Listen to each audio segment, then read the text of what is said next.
Ouija 2024 Tamil டப்புல யூடியூப்ல வெளிவந்த ஒரு suspense horror thriller movie. Bharath தான் இந்த படத்தில் லீடர் எடுத்து நடிச்சிருக்காரு. இப்போ இந்த படத்துடைய கதையை பார்த்தலாம்.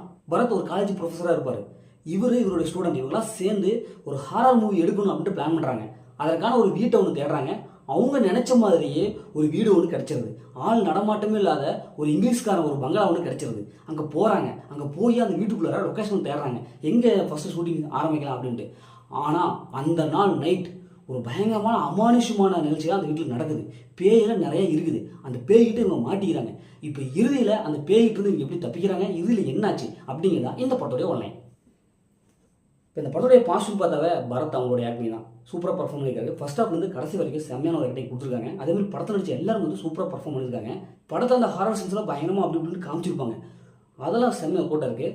படத்தோடைய ஸ்க்ரீன் பிளே ஃபர்ஸ்ட் ஹாஃப்லேருந்து கடைசி வரைக்கும் நம்மளை அப்படியே அந்த பேய் படம் பார்க்குற மாதிரியே வச்சுருக்காங்க. துளி கூட பாயிண்ட் ஆஃப் வியூ வந்து மாறவே இல்லை. ஃபர்ஸ்ட்லேருந்து கதைக்குள்ள என்ட்ரு ஆகிட்டோம்னா அடுத்து என்ன நடக்கும் அப்படிங்கிற ஒரு மூமெண்ட்லேயே வச்சுருக்காங்க. அதனால் ஸ்க்ரீன் பிளே செம்மையாக போட்டாயிருக்கு. ஃபர்ஸ்ட் ஹாஃப்லாம் அந்த வீட்டுக்குள்ளே போய் அப்படின்ட்டு அந்த லொக்கேஷன் தேடுவாங்க, ஒரு வாட்ச்மேன் வருவான். இப்படி வழக்கமாக வர்ற ஒரு ஹாரர் மூவிக்கு வர என்ன தேவையோ அதை அப்படியே கொடுத்துருக்காங்க. அது வந்து ஒரு வித்தியாசமாக காமிச்சிருக்காங்க. ஏன்னா இங்கிலீஷ் பேயெல்லாம் வரும், அப்படி பாட்டு பாடி டான்ஸ் ஆகிட்டு வரும். ஒரு பேய் இவங்க கூட பேசிகிட்டு இருக்கும். இப்படி பேயிலேயே வெரைட்டியாக அப்படியே பேய் கூட பேசுகிற மாதிரி காமிச்சிருப்பாங்க. பரத் அந்த உள்ளுக்குள்ளேயே ஒரு ஸ்டூடெண்ட் பார்த்தா பேய் கூட பேசி அவங்க ஃப்ளாஷ்பேக்லாம் அப்படியே கவர் பண்ணிட்டு இருப்பாரு. பரத்துக்கு பேயினாவே சுத்தமாக பிடிக்காது.